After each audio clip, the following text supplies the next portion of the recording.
자, 이제 그 11자 동업기업 과세 제도. 자, 이 제도는 그 조세 특례 제한법에 있는 제도야. 그래서 조도법 규정이고요. 조세 특례 제한법에 이제 동업기업 과세 특례라고 하는 제도가 있다고 보시면 된다. 자, 동업기업 과세 제도는 뭐냐면 저희가 그 소득세법의 공동사업을 사실은 그 이해하시면은 그거하고 좀 비슷한 제도여서 좀 이해하기가 쉽다고 보시면 돼요. 자, 봤더니 이제 소득세법에 어떤 규정이 있냐면 공동사업이라는 규정이 있죠. 그래서 A라고 하는 이제 공동사업장이 존재하더라. 자, 근데 보니까 이제 공동사업자, 자, 갑이 있고, 그다음 공동사업자, 을이 있는데, 손익 분배 비율이 60대 40이었다. 자, 그랬을 때 이제 공동사업장을 가지고 어떻게 하냐면 소득 금액을 계산해요. 계산의 편의를 위해서 얘를 가지고 소득 금액을 계산한다. 그래서 소득 금액이 이제 100이라는 금액이 나왔을 때, 자, 얘는 어디까지나 도관에 불과하기 때문에 얘한테 직접 소득세를 과세하는 것은 아니죠. 소득세를 과세하는 것은 아니고, 약정된 손익 분배 비율에 따라서 분배를 해요. 60, 40을 분배해가지고 이 갑하고 을이 자신의 다른 종합소득 금액하고 합쳐가지고 따로따로 과세가 되는 거야. 갑따로 을따로 과세가 이루어지게 된다. 그래서 도관에 불과하기 때문에 이 갑하고 을에게 직접 과세를 하는 것인데 다만 계산의 편의를 위해서 얘 가지고 소득 금액을 계산하는 것뿐이다. 그게 이제 소득세법에서 배우셨던 공동사업의 법리가 된다. 자, 반면에 이제 내국법인 제도가 있죠. 그래서 법인이 있었다.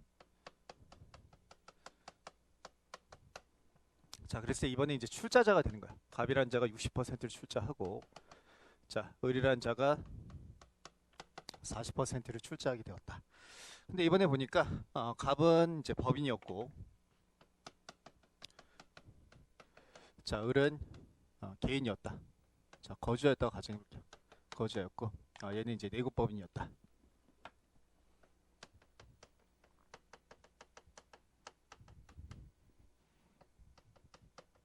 그래서 갑법인, 그 다음에 을이라고 하는 개인이 출자를 해서, 자, A라는 법인이 있었다는 얘기야.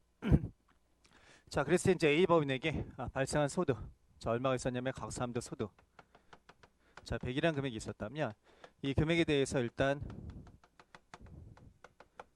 자, 법인세가 과세가 되죠. 번소득에 대해서 법인세가 과세가 되고 그러고 나서 어떻게 되냐면 배당이라는 게 이루어지게 돼요. 법인세 과세 후에 이제 배당이 이루어지게 된다. 자, 그럼 이제 배당이 이루어지게 되었을 때 배당이 이루어진 금액에 대해서는 자, 법인이었다면 입금에 포함이 되는 것이고 자, 개인이었다면 이 배당이 이루어진 부분은 배당 소득에 포함이 된다고 보시면 돼요. 자, 그러면 이제 내국법인은 지금 보시면은 이제 배당받은 금액이 입금에 포함되기 때문에 얘한테 이제 법인세가 과세가 되는 것이고, 자, 그다음에 이제 얘한테는 소득세가 과세가 되는 개념이 되는데, 자, 이것이 이제 한번 이 100이라는 소득에 대해서 한번 법인세가 과세가 되었는데 이 소득을 재원으로 갑하고 을에게 배당이 이루어졌을 때 법인세 또는 소득세가 과세가 된다면 법인세 간에 또는 법인세 소득세 간에 이중과세 문제가 존재하게 돼요.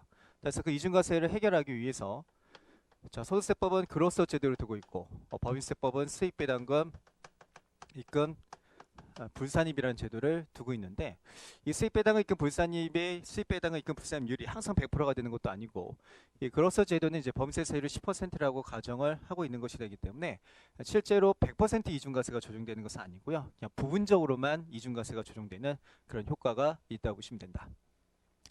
자, 반면에 이제 조세특례 제한법에 있는 동업기업 과세특례라고 하는 것은 이 동업기업 제도는 실제로 소득세법에 있는 공동사업하고 좀 유사하다고 보시면 돼요.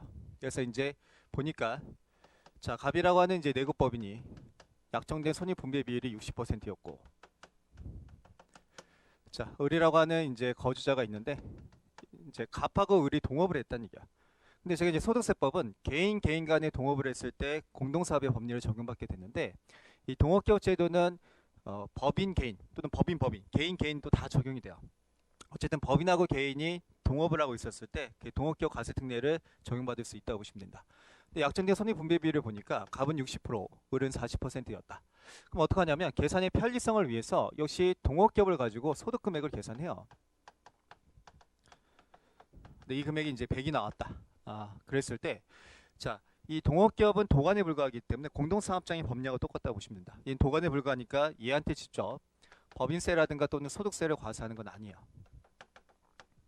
그냥 계산의 편리성을 위해서 얘 가지고 소득 금액을 계산하고 약정된 손익 배분 비율에 따라서 배분을 시켜줘요. 따라서 가백이 60, 그리고 40이라는 금액이 배분이 되어서 이 각 같은 경우 배분받은 금액이 입금에 포함이 되어서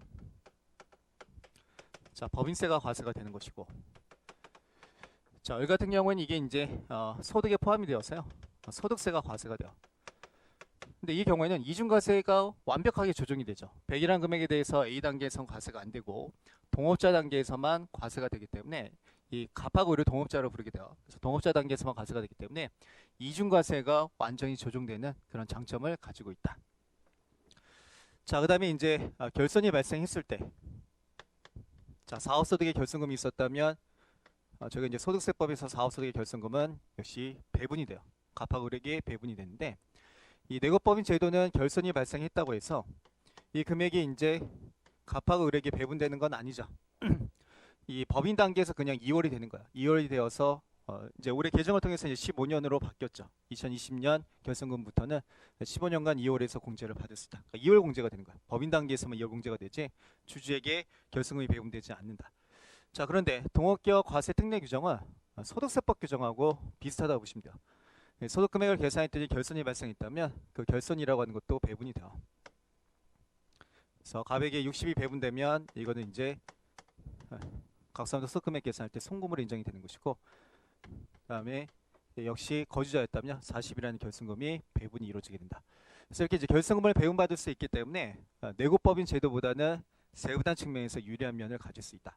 근데 이렇게 결손이 배분이 되니까 이 결손이 배분된다는 점을 악용해 가지고 조세피 목적으로 악용할 수 있어요. 그래서 이 동업기업 과세 특례 제도는 또 조세피 목적으로 악용할 소지가 있는 것들을 배제하기 위한 규정들도 두고 있다고 보시면 돼요.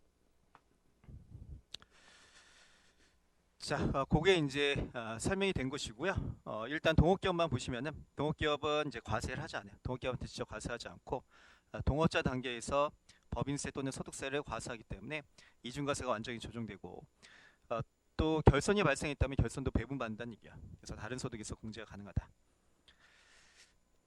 자, 적용 범위는 뭐 중요한 건 아니고요. 저희가 이제 조합이라든가 또는 이제 한명 합작해서 하는 인적회사죠. 그러니까 이렇게 인적 요소가 강한 것들, 그런 것들이 동업기업 과세 특례를 적용받을 수 있다. 그래서 신청을 해서 동업기업 과세 특례 규정을 적용받을 수 있는 것이다. 그래서 그런 기업들이 뭐 한명 합작회사라든가 또는 주로 이제 인적 요소가 강한 단체들, 이런 단체들이 동업기업 과세 특례 규정을 적용받을 수 있다. 자, 그다음에 이제 동업기업, 동업자의 납세의무가 나와 있는데, 자 여기에 이제 중요한 사항이죠. 보시면은 동업기업에 대해서는 저희가 이제 거주자의 모든 소득 또는 비거주자의 국내 원천 소득에 대한 소득세 또는 각사함도 소득 및 청산소득에 대한 법인세를 부과하지 않는다. 그러니까 동업기업은 도관에 불과하다는 얘기예요. 동업기업은 어디까지나 도관에 불과하기 때문에 얘한테 직접 소득세나 법인세를 부과하는 것은 아니고, 자 동업자에게 배분받은 소득에 대해서 소득세나 법인세를 과세하게 돼 있다. 그러니까 동업자가 소득세 또는 법인세를 납부할 의무가 있다. 자, 그다음 이제 동업기업 전환법인에 대한 규정은 이제 보시면 이 얘기예요. 자, 원래는 이제 A라는 내국법인이었는데 얘가 전환을 하게 되었다는 얘기야. 뭘로 전환이 되었냐면 동업기업으로 전환이 되었다. 그러니까 한명 합작회사 같은 경우에는 동업기업으로 전환을 할 수 있어요. 그래서 동업기업으로 전환이 이루어지게 될 때, 자 저희가 이제 과세 체계가 완전히 바뀌죠. 내국법인 과세 체계와 동업기업 과세 체계는 완전히 바뀌게 되기 때문에 이렇게 전환이 이루어지게 된다.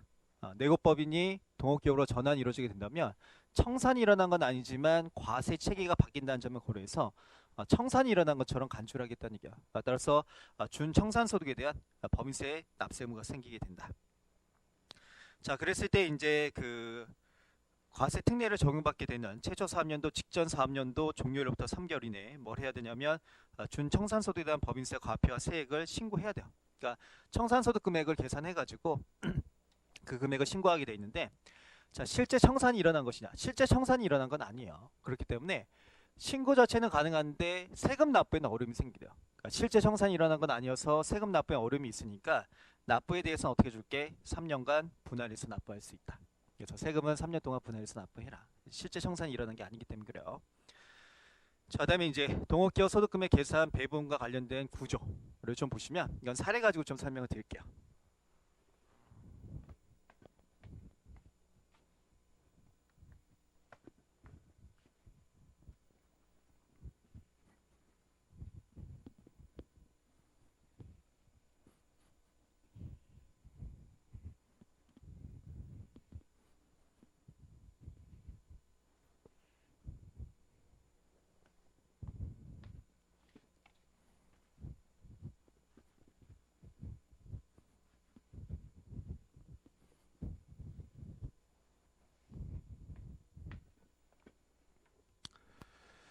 자, 봤더니 이제 A라고 하는 동업기업이 존재하더라.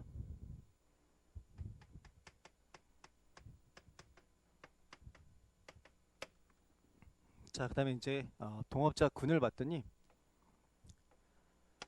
자, 내국법인 군이 있고 그 다음에 이제 거주자 군이 있었다. 이건 실제로 이제 외국법인 비거주자도 들어갈 수 있는데 좀 단순 모델로 좀 설명을 드릴게요.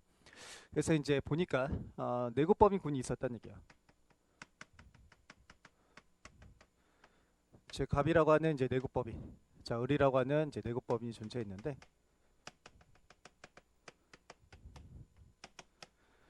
자 약정된 이제 손익 분배 비율을 보니까 얘가 30%이고 얘가 20%였다. 자 그다음에 이제 거주자군도 존재하더라. 보니까 이제 A하고 B라고 하는, 자 A, B가 아니라 B하고 C라고 할게요. 자 B하고 C라고 하는 거주자군이 존재하는데 얘는 이제 거주자였다는 얘기야.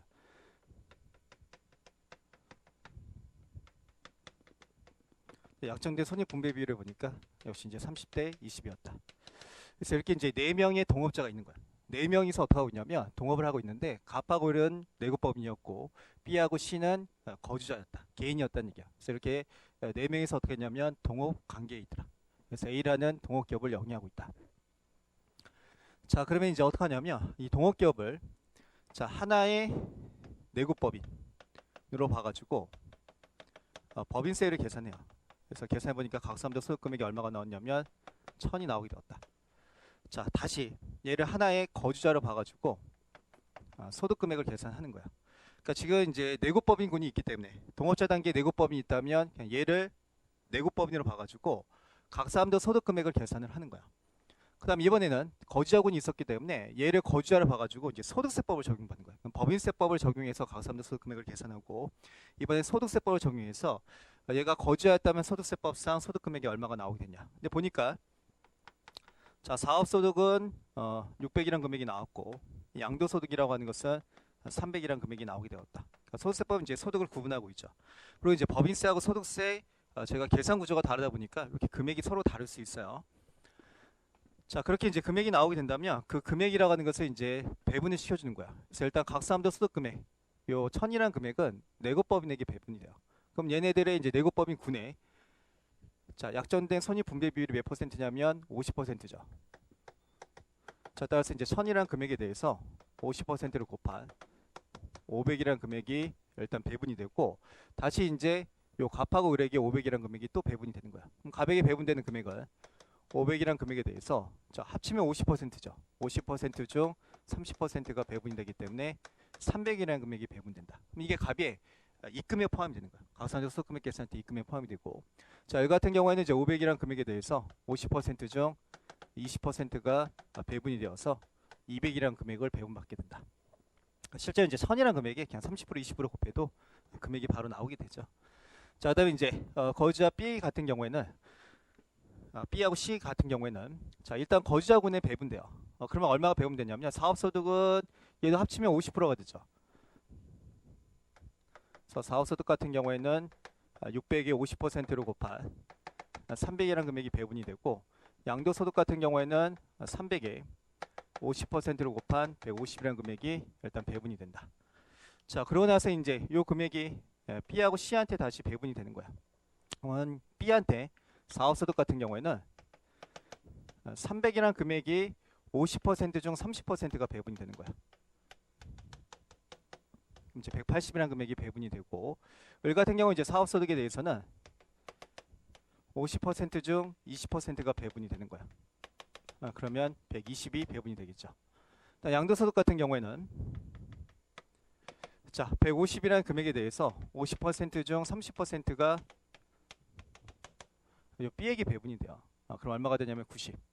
그 다음에 C 같은 경우에는 양도소득에 대해서 150 중 50% 중 20% 60이라는 금액이 배분이 된다. 그러니까 실제로 뭐 제가 이제 600이라는 금액에 30%를 곱한 180, 그다음 300이라는 금액에 30%를 곱한 90, 그다음 600이라는 금액에 20%를 곱한 120, 600이라는 금액에 20%를 곱한 300이라는 금액에 20%를 곱한 60이 양도소득이 된다. 이렇게 이제 배분이 되는데, 조문상으로는 이제 군한테 먼저 배분을 해주고요. 군에서 다시 개별적으로 또 배분하는 그런 구조를 가지고 있다. 조문상은 그렇게 된다. 그렇게 보시면 돼요. 그래서 보시면은 자, 일단은 이제 동업기업을 가지고 소득 금액을 계산하는 거야. 그래서 하나의 거주자, 더 만약에 비거주자분도 있었다면 동업자 중에 하나의 비거주자를 모아서 소득세법을 적용해서 계산을 하고, 또 내국법인이 있었다면 하나의 내국법인, 또 외국법인이 있었다면 외국법인으로 봐서 법인세법을 바탕으로 저희가 이제 소득 금액 또는 결손 금액을 계산한다. 자, 그러고 나서 어떻게 하냐면 동호점 군별로 손익 배분 비율을 계산해가지고 그 금액이라고 하는 것을 일단 동업자군에게 배분을 시켜줘요. 그리고 나서 이제 다시 동업자군에 속하는 동업자들에게 손익 분배 배분 비율에 따라서 배분이 이루어지게 된다. 그러니까 칠판에 설명드렸던 내용대로 배분이 된다는 얘기야. 자, 그래서 이제 손익 배분 비율은 원칙이 이제 약정된 손익 배분 비율에 따라서 배분이 이루어지게 돼 있다. 그렇게 보시면 될 거고.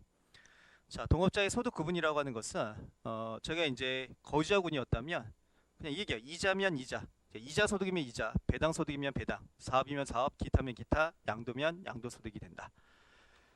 자, 동업기업 같은 경우에 이제 근로소득이라든가 연금소득이라든가 또는 퇴직소득은 있을 수가 없죠. 그러니까 그런 소득은 발생을 할 수가 없기 때문에 이 5가지 소득만 발생을 하게 되고요. 이자면 이자, 배당이면 배당, 사업이면 사업, 기타면 기타, 양도면 양도. 자, 그다음에 이제 결손금이 배분될 때는 사업소득이나 양도소득의 필요경비로 보게 돼 있다. 저희가 결손금이 인정되는 제도는 사업소득하고 양도소득밖에 없기 때문에 결손금이 배분될 땐 사업 또는 양도소득의 필요경비로 봐라.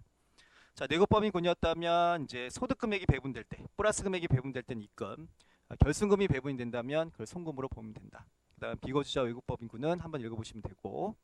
자, 그 다음에 이제 양가로 3번 보시면 이제 수동적 동업자에 대한 특례 규정이 있는데, 이 수동적 동업자에 대한 특례 규정은 뭐 수업 목적과에 그렇게 중요한 사항은 아닌데, 수동적 동업자는 이제 누구하고 비슷하냐면, 제가 소득세법으로 따지면 공동사업의 경우에 출자 공동사업자하고 유사한 개념이에요. 그래서 경우에 참여하지 않고 출자만 한 자, 그러면서 다음에 어느 하나에 해당하지 아니한 자를 의미하는 것이다. 그래서 A부터 보시면 아니어야 된다는 얘기가 들어가 있죠. 다. 동업기업의 성면 또는 상호를 사용하게 한 자가 아니어야 되고 또는 무한 책임을 부담하기로 약정한 자가 아니어야 된다. 자, 저희가 이제 소득세법의 출자 공동사업자의 경우에도 경매에 참여하지 않고 출자만 한 자로서 첫 번째가 무한 책임, 채무에 대한 무한 책임을 부담하기로 약정한 자가 아니어야 된다.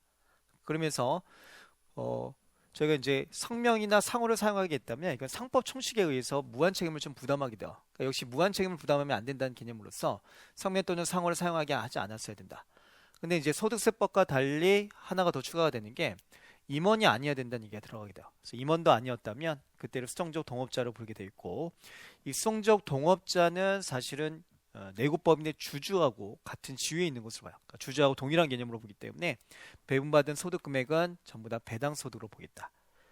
자, 그 다음에 수동적 동업자에게는 원칙적으로 결손금이 배분되지는 않는다. 그러니까 수동적 동업자 자체가 이 결손을 배분받을 수 있게 된다면 조세필 목적으로 좀 악용될 소지가 있다는 점을 고려해서 원칙적으로는 결손을 배분하지는 않게 돼 있다. 그 정도까지 봐두시면 될 거예요. 근데 그렇게 중요한 사항은 아니라고 보시면 된다. 자, 그다음에 동업기업 세액의 계산 배분은 동업기업에 대해서 이제 세액 공제 또는 세액 감면액이 있다면 이것도 배분이 된다는 얘기예요. 동업자에게 배분이 되고 원천징 수수된 세액도 배분을 시켜줘라. 또 가산세도 어떻게 되냐면 배분이 되는 것이고, 또 토지 등 양도세에 대한 법인세가 있었다면 그 이제 법인에게는 배분이 된다. 그런 얘기로 보시면 돼요. 그러니까 이 금액들도 다 배분해라. 그러니까 배분해서 마이너스 금액이 되거나 배분해서 플러스 금액이 되는 구조라고 보시면 된다. 자, 지분가액 조정. 이제 지분가액 조정이 이제 중요한 사항이라고 보실 수 있는데, 자, 최초 지분가액은 어떻게 계산하는 것이냐면 그 최초 과세연도의 직전 과세연도 종료일 당시에 출자 총액에다가 동업자의 출자 비율을 곱하여 계산한 금액, 그게 이제 최초 지분가액이 된다. 자, 근데 이제 여기는 증액 조정과 감액 조정을 좀 기억을 하셔야 돼요. 그럼 이제 나의 지분가액이 원래 최초로 100이 있었다. 근데 그 가액을 이제 증액할 수도 있고 감액이 이루어질 수도 있는데,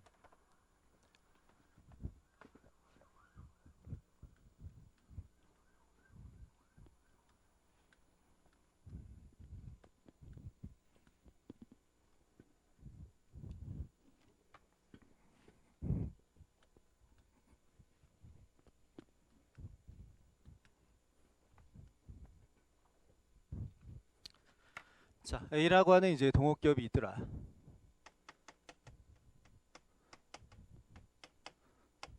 자, 그다음에 이제 갑이라고 하는 이제 동업자가 존재하더라. 근데 이제 이 동업기업에 갑이 가지고 있는 약정된 손익 배분 비율이 30%였고, 얘 이제 지분가액을 보니까 현재 지분가액이 얼마였냐면 100이었다. 자, 그런데 이제 동업기업의 소득금액이 발생을 했다는 얘기야. 동업기업 가지고 이제 소득금액을 계산하게 되어 있죠. 그 금액이 얼마가 나오냐면 100이라는 금액이 나왔을 때, 저희가 이제 이 동업기업의 소득금액이 30%를 곱한 30이라는 금액이 이 동업자에게 어떻게 되냐면 배분이 돼요. 약정된 손익 배분 비율에 따라서 어떻게 되냐면 배분이라는 게 이루어지게 된다. 근데 이 조특법상 동업기업 과세 특례에서는 용어가 좀 중요한데요. 이 배분은 뭐냐면 실제 재산의 이전이 일어나는 건 아니에요. 저희가 소득금액이 발생한다면 그 소득금액이 동업자에게 귀속되는 금액으로 봐서 동업자에게 과세를 하게 되기 때문에 이 배분이라고 하는 것은 실제 재산의 이전이 일어나는 것은 아니라고 보시면 된다. 소득이 귀속되는 것으로 보는 것 뿐이지. 자, 따라서 어떻게 이해하시면 되냐면 저희는 실제 재산의 이전이 없었기 때문에 자, 소득이 얘한테 일단은 돌아갔다가 이전이 없었다는 얘기는 다시 재출자를 했다는 개념으로 이해하시면 돼요. 다시 출자를 했다. 그런 개념처럼 생각을 하시면 된다. 그러니까 내가 받아왔다가 그 금액을 다시 동업기업에게 재출자했다. 그러니까 재출자가 이루어진 경우니까 나의 지분가액을 증액시켜줘야 되겠죠. 그래서 소득금액을 배분받으면 증액 조정을 하는 것이고, 반대로 결손금을 배분받았다. 결손금을 배분받았다면 그러면 감액 조정을 해줘야 돼요. 그래서 결손금 배분액은 반대로 감액 조정, 소득금액 배분액은 증액 조정을 하게 돼 있다. 자, 근데 이번에 이제 A라는 동업기업이 존재하더라. 자, 그 다음에 이제 갑이라고 하는 동업자가 있었는데, 자, 얘 이제 지분가액을 보니까 지분가액이 130이었다. 현재. 자, 그런데 이번에는 분배를 받아왔다. 자, 재산을 이제 분배받았다는 얘기야. 자, 동업기업의 재산을 분배받았다면 이 분배는 뭐냐면 배분하고 분배가 용어가 달라요. 이 조특법에서 동업기업 제도에선 이때 분배는 약속을 정했어요. 조특법에서 약속을 정했는데 분배 자체는 뭘 의미하는 것이냐면 실제 재산의 이전이 일어나는 거야. 분배는 실제 재산의 이전이 일어나는 경우가 되기 때문에 분배받은 재산가액이 20이었다면 내가 출자한 금액을 회사가 한 거예요. 동업기업으로부터 내가 출자한 금액을 회사가 한 것이 되기 때문에 자, 분배가 들어가면 그때는 차감해 주셔야 돼요. 출자한 금액을 회수한 것이니까. 자, 그래서 이제 교재에 보시면 자, 동업기업의 자산을 출자했다. 이건 당연히 내가 자산을 출자했으니까 그 자산의 시가만큼 증액 조정이 돼야 되고, 지분을 사왔다는 얘기예요. 매입을 했으니까 매입한 가액만큼 증액 조정을 해줘야 되고, 지분을 상속 증여를 받아왔죠. 그 다음에 지분가액이 증가가 돼야 되니까 지분의 시가만큼 증액 조정을 해줘라. 자, 근데 중요한 것은 요거죠. 동업기업부터 소득을 배분받아왔다. 그럼 어떻게 하게 되냐면 배분받은 소득 금액을 증액 조정해라. 받아왔다가 다시 재출자한 개념으로 보게 돼 있다. 자, 그다음 동업기업으로부터 자산을 분배받아왔다는 얘기야. 실제 재산의 이전이 있었기 때문에 그 자산의 시가에 해당하는 금액만큼 출자한 금액을 회수한 것으로 봐서 감액 조정을 해주게 돼 있고, 지분가액을 팔은 것이죠. 양도를 했거나 내 지분이 상속 증여를 했다는 얘기야. 증여를 했다면 당연히 차감 항목이 되는 거야. 감액 조정을 해줘야 되는 것이고, 이번에 결손금을 배분받은 경우였다. 그러면 그때는 반대로 감액 조정이 이루어지게 된다. 자, 지분가액 조정 순서는 이제 동그라미 1번, 2번 같은 경우에는 기중에 일어나는 거야. 기중에 일어나는 것이니까 얘를 먼저 해주고, 이거는 이제 소득금액 결손금을 계산하는 것이니까 기말이 일어나게 되겠죠. 기말이 일어난 금액을 마지막에 하게 돼 있는데, 이 결손금을 배분받을 때는 저희가 지분가액을 한도로 했으면 배분이 돼요. 그렇기 때문에 맨 마지막에 결손금 배분을 하게 돼 있다. 순서는 이제 1번부터 4번의 순서대로 적용을 해줘라. 자, 동업기업이 지분가액을 양도하게 되었다면 지분을 양도했을 땐 주식을 판 것으로 봐요. 그래서 그냥 주식을 양도한 것으로 보게 돼 있다. 그래서 일반 주식이라든가 또는 소득세법의 법정 주식 그런 것을 양도한 것으로 보게 돼. 그러니까 주식을 양도한 것으로 보게 돼 있다. 그런 의미로 보시면 돼요. 자, 이번에 이제 분배죠. 분배는 뭐다? 실제 재산의 이전이 일어나게 되는 것이다. 그러면 내가 실제로 분배받은 자산의 시가가 내 지분가액을 초과한다. 내가 출자한 금액보다 더 많은 금액의 분배를 받아왔다. 그러면 그것은 이익이 생겼죠. 배당소득으로 취급을 하게 돼 있고, 반대로 이제 오히려 분배받은 자산의 시가가 지분가액에 미달하게 된다. 그럼 손실이 발생하게 된 거야. 그래서 뭐 동업기업의 해산에 의해서 청산 등에 의해서 소멸하는 경우에 배분받은 자산의 시가가 분배받은 자산의 시가가 지분가액보다 미달하게 된다면 손실이 발생하게 되는 것이죠. 그럼 뭘로 보냐면 주식 양도차손으로 취급을 해요. 그러니까 이익이 생겼다면 배당소득으로, 손실이 발생했다면 주식 양도차손으로 취급을 하게 돼 있다. 자, 그다음에 이제 분배받은 시가가 보니까 지분가액에 상당하는 금액이었다. 그러니까 지분가액에 해당하는 금액만큼 분배를 받아왔다면 경제적 이익이 생긴 것은 아니죠. 그렇기 때문에 그때는 입금에는 산입하지 않는다. 자, 그다음 동업기업과 동업자 간의 거래는 인정이 된다는 얘기야. 자, 봤더니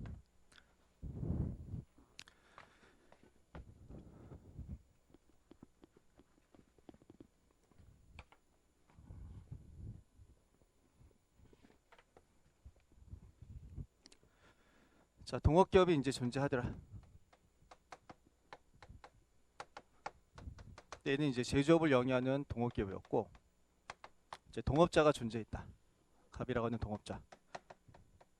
동업자가 이제 여러 명이 있을 수 있는데 갑이 동업자로 참여를 하게 되었다는 얘기야. 근데 이 갑이라는 자는 보니까 건설업을 영위하는 자였다. 건설 사업을 하는 자인데 얘가 이제 A라는 동업기업에 동업자로 참여를 하게 되었다. 근데 이제 제조업을 영위하다 보니까 뭐가 필요했냐면 공장 건물을 준공하게 되었다는 얘기야. 그럼 얘가 공장 건물 준공과 관련시켜서 건설 용역이라는 것을 제공해 줄 수 있겠죠. 자, 그랬을 때 이 동업기업과 동업자의 거래를 인정해 줄 것이냐, 인정을 해 주겠다는 얘기야. 즉, 이 건설 용역 자체가 100이라는 금액이 있었다면 이 금액은 얘의 뭘로 인정이 되냐면 송금으로 인정이 되는 것이고, 얘한테는 입금으로 인정이 된다. 그러니까 결국 이 거래를 인정해 주겠다. 그러나 이것이 짜고 친 고스톱이 가능해질 수 있죠. 그렇기 때문에 부당이상 부인 규정을 적용받을 수 있다는 얘기야. 자, 따라서 이제 동업자의 자격이 아닌 제3자의 자격으로 동업기업과 거래를 하는 경우였다면 그러면 이제 동업기업과 동업자의 경우에 소득금액을 계산할 때 입금 또는 송금의 상금을 산입을 하게 돼 있고, 또 부당이상 부인 규정을 적용받을 수도 있다. 자, 절차 규정은 제가 이제 신청은 최초 과세 연도 개시 이전, 적용받으려고 하는 최초 과세 연도 개시 이전까지 신청을 하면 되고요. 자, 포기 같은 경우도 마찬가지예요. 최초 과세 연도 개시 이전에 포기 신청을 하면 되는데 포기에 제한이 있어요. 최초로 적용받은 과세 연도와 그 다음 과세 연도 개시부터 4년, 합치면 5년이에요. 자, 왔다 갔다 거리면서 그러니까 내국법인 제도하고 동업기업 제도를 왔다 갔다 거리면서 조세 비목적을 악용할 수 있기 때문에 한 번 선택을 하면 5년간 포기를 제한하겠다. 그래서 1 플러스 4년이에요. 1년 플러스 4년이니까 실제로는 5년이 된다. 그럼 이게 여기 5년이 들어가면 1년, 5년 더해서 6년이라는 표현이 들어가니까 틀린 표현이고요. 여기가 얼마가 돼야 되냐면 4년이 돼야 되는 거예요. 그러니까 실제로 5년의 의미를 담고 있는 것이다. 자, 그다음에 동업기업의 소득계산 배분 명세 신고는 언제까지 하게 돼 있냐면 각 사업년도 종료에 속한 달의 말일부터 3개월 단위에 속하는 달이 15일까지. 자, 제가 이제 이 동업기업이 있고 동업자가 존재했을 때 동업기업 같은 경우에 이제 만약에 1월 1일부터 12월 30일, 12월 30일 과세기한 종료일이었다면 언제까지 신고를 해줘야 되냐면 3월 15일까지 동업기업이 자, 소득 금액을 계산하고 또 배분 명세라는 것을 어떻게 하게 되냐면 신고를 하게 돼 있다는 얘기야.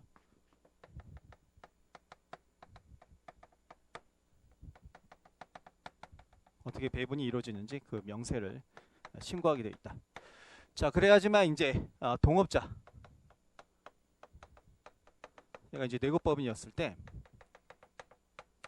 자, 얘가 이제 동업기업으로부터 소득금액 배분받은 금액에 대해서는 입금에 포함을 시켜야 되겠죠. 입금에 포함시켜서 3월 31일까지 얘는 법인세 신고 납부를 해야 돼요.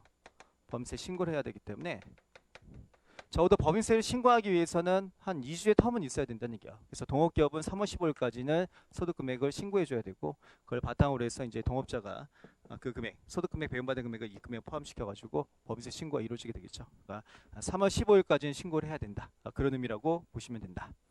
자, 그 다음에 이제 보시면 이제 가산세 파트가 있는데, 이 가산세는 사실 몰라도 돼요. 뭐 시험하고는 상관이 없는데요. 동업기업은 이제 소득 계산, 배분 내역을 신고하게 돼 있어요. 그러니까 통상적으로 이제 한 3월 15일까지 신고하게 돼 있는데, 이제 무신고가 이루어졌다면 무신고 과산세라고 해서 무신고 소득 금액의 4%, 과소신고가 이루어졌다면 과소신고 소득 금액의 2%가 되고, 또 동업기업 같은 경우 일정한 이제 원천징수 세액에 대해서 납부를 하지 않았다면 원천징수 불이행 가산세가 부과되는 거야. 그래서 일정한 가산세가 부과된다. 그런 개념이고 몰라도 돼요. 시험에서는 거의 출제가 되지 않는다. 그러니까 동업기업이 사실 거의 안 나오기 때문에 이게 중요치 않고 네 번째, 다섯 번째도 굳이 읽어보실 필요는 없다.